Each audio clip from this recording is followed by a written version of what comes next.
Most people fail with fitness not because they don't understand training and nutrition, but because they have the wrong mindset for how they're leading themselves.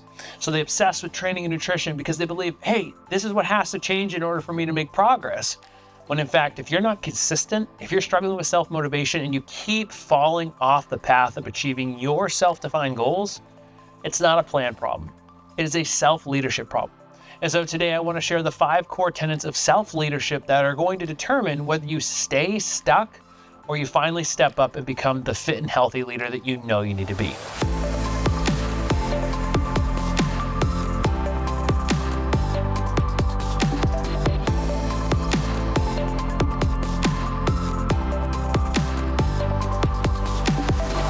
Now, for those of you who don't know me, my name is Brian Pickowitz. I'm one of the head coaches and co-founders here at the Fitness Project, where we help burnt-out professionals become fit and healthy leaders.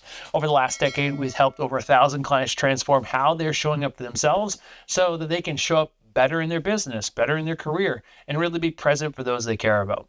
What we believe is that when you lead yourself first, it allows you to lead in those areas that matter most to you throughout your life.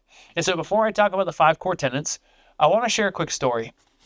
A few months ago, Lindsay and I were at HOBE, which is a youth leadership conference, and we were talking to a group of about 100 to 150 students, and we're teaching them, hey, what does it actually mean to be a leader, right? At a young age, they're in this space where they're thinking, what does it mean for me to be a leader? Am I a leader? What does it look like? And so we're talking to them, and Lindsay asked this really powerful question. How many of you would take the advice of an adult who does not practice what they preach? And not a single hand went up. It's quite eye-opening. It's something that we logically understand, but when it's reflected back to us from a group of kids, I think it sinks in a little bit more. And I think the message here is that people don't follow your words. They follow your example.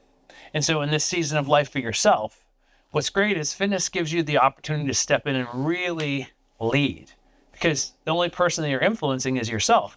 But if you can influence yourself towards what you want, it's a stepping stone to also influence others too in a positive way. And what's even better is that when you start to show up with energy, focus, and that level of confidence that comes from you taking care of you, it does improve those other categories too. And so this season you might ask, am I actually leading from the front? Am I leading by example, or is it just lip service? What's great is if it's lip service, you can change. And the way you do that is by taking on these 5 tenets. Now the first tenet is all about taking responsibility. You must take full responsibility for yourself, and you have to own your decisions. You have to own the direction that you're going in. The reason why this is so important is because it's kind of counterintuitive to our culture. We live in this era where people blame, they deflect. Everyone wants it to be someone else's fault. The truth is, no one's going to be able to save you unless you want to save yourself. You have to be an active participant in your own rescue, which means you have to take ownership and responsibility for the direction that you're heading. There's a great quote from Navy SEAL Jocko Willink, and it reads that leaders must own everything in their world. There's no one else to blame. And so you might not be the reason why your health and your habits are the way they are. You might have a lot of reasons, but the truth is none of them really matter. You have to take responsibility for yourself, and you have to take responsibility for the next actions that you take from here. It's so important to realize that even as a coach, I can't guide you. I can't show you the path. I can't give you skills or tools if you don't want to change. And so you have to decide in this season, do I actually want to change? Am I committed to change? Am I going to take responsibility for myself and my actions? Because if you're not, well, then you're never going to be able to help others, because the core tenet of leadership is leaders take responsibility. They don't blame. They don't deflect. It's on their shoulders. That's the same case for your health and your well-being too. The second tenet is you have to own your outcome. So if you take responsibility for yourself, you have to own your outcome. There's a great biblical principle that states, without a vision, the people perish. So oftentimes what we see with clients is that if they don't have a clear goal and a clear purpose and a clear connection to something else in their life that will be improved by them taking care of themselves, meaning that they want to grow their business, but they need more energy. So they're like, if I have more energy, it will improve my business. It's amazing how that works. If I improve how I'm leading myself, I will be a better parent. And that really matters because I want to be a positive role model for my kids. Tends to stick. If you don't have that vision, you're always going to struggle with motivation because motivation is the byproduct of two things. Motivation is the byproduct of knowing what you want and then taking actions to move towards that goal, right? There's a physiological impact of action, right? Action produces dopamine and serotonin, and we start to see that, hey, I'm making progress. But if we don't have a focus on a goal, and more importantly, we don't take ownership of it, we're going to drift. We're going to fall short. We're going to lose sight, right? So you have to stay on target. You have to own your outcome. You have to own the outcome that matters most to you. And you see this in your business. You see it in companies, right? If the leader does not know where the company is going, no one's going to know where they have to go. They aren't going to have any direction, and they're going to drift. And so for you, you have to take full responsibility, but you also have to then own your outcome, what matters most to you, and then go after it. The third tenet of self-leadership is you have to bring energy to the problem. You have to bring energy to your problems. Most people tolerate their problems. And in life, we get what we tolerate. Everything in your life you have because you tolerate it. It's a real powerful principle. It actually comes from Ray Dalio, the author of Principles. He talks about, hey, you get in life what you tolerate. And so oftentimes we tolerate problems so much that we allow ourselves to become the problem with it. I am is the most powerful statement any of us will ever use because it is a direct connection to our identity. And your identity influences everything you do. And so when you say, I am overwhelmed, I am lazy, I am this way, it's just how it is, you are becoming your problem. When in fact, if you focus on the actual problem, which is, hey, I don't have a goal, and that's why I don't feel motivated, therefore I'm lazy. Makes sense. Or the goal feels so far away that it's almost insurmountable, so I quit. That's an interesting problem to solve. Or it's too overwhelming because there's too many things to prioritize, so I don't know where to focus my attention. When I get overwhelmed, I quit. Awesome. Sounds like you don't know what's important, so you need to work on that, right? If we can identify the problem, well, then what's great is, hey, we can direct ourselves towards solutions, but great leaders attack problems. They see a problem, they attack it. They see a problem, they attack it. And in time, what you realize is that a lot of the problems that you thought were big problems were small. And just by attacking it, it makes it a lot easier to solve. And so if we're going to bring energy to the problem, the fourth thing we have to do, the fourth tenet, is we have to focus on solutions more than we do our problems. So yes, I recognize that there is a problem. Instead of distracting myself and avoiding it, I have to find a solution. I have to become a solution-minded individual. Great leaders, yes, they see the problem and they ask, what's our solution? What's our result? And what's great is if you start focusing on solutions, you start to see you have a whole lot more available for you.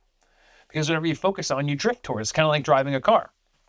Have you ever been driving a car at night and there's a car coming this way, you can see their lights. If you focus on their lights, you start to drift towards it.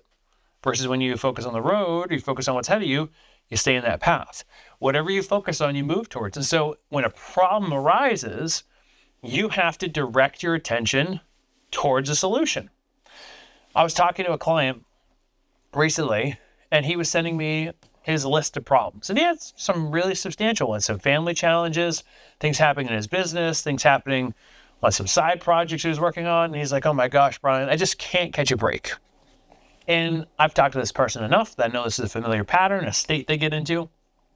And I said, okay, well, can I give you some direct feedback? He said, yes, that's why you're here. And I said, okay, well, here's the truth. Life is always going to be hard. Life is always going to hand you challenges. You're not going to catch a break.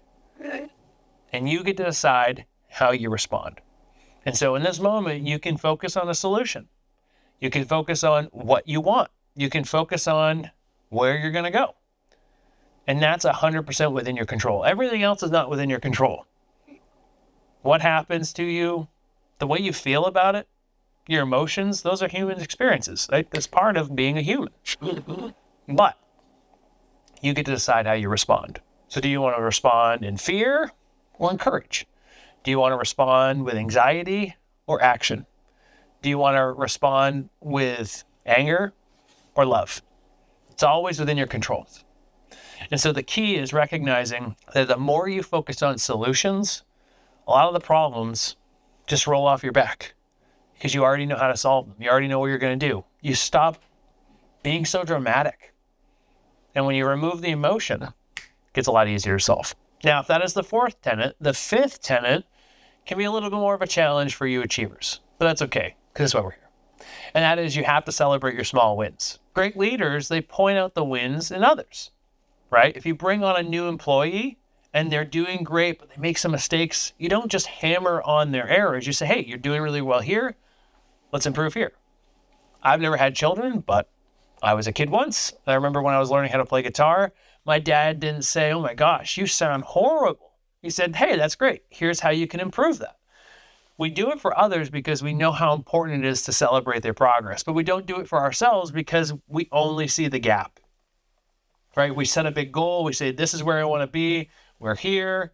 And then even though we're here, we still see the deficit. And so when you only see your deficits, feels like your actions don't matter. Feels like you're not making progress.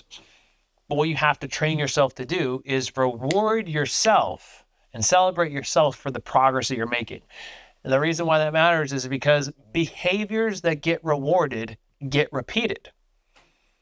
Now, oftentimes the challenge is when we start doing the right thing, the reward is to beat ourselves up. We start making progress and we say, I should have been doing this the whole time. What the hell is wrong with me?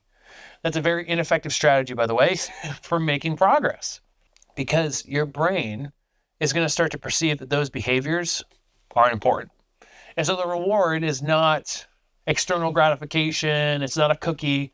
It is you telling yourself, hey, I'm doing it, I'm doing it. And the more you develop that ability to give yourself credit for the progress that you're making, the easier it is to accrue wins at a rapid pace. Small wins lead to massive change. And so you have to meet yourself where you're at today, not where you were 5 years ago, not in your old set of strength or running routines. You have to meet yourself in the body and the life you have right now, and you have to give yourself credit for what you're doing well. And so these are the 5 core tenets of self-leadership. You have to take ownership and full responsibility for yourself. You have to own your outcome, know where you're going, get clear on it, spend some time thinking, what is my actual goal? And own that, go after it fully. Third is you have to bring energy to the problem. Fourth is you have to focus on solutions more than your problem. And number 5, you have to learn how to celebrate small wins. And so these are the 5 core tenets. I'd love to hear, what is your biggest takeaway from this video, or which one do you feel like you have to start focusing on more? If you love this video, give us a thumbs up, subscribe to the channel, and more than anything, start taking action and realize that the more you take action, the easier it is to stay on the path. You're one decision away from being back in alignment with your goals and who you want to be, and consistency is one decision away. Hope this helps. Go out and conquer your day. Cheers.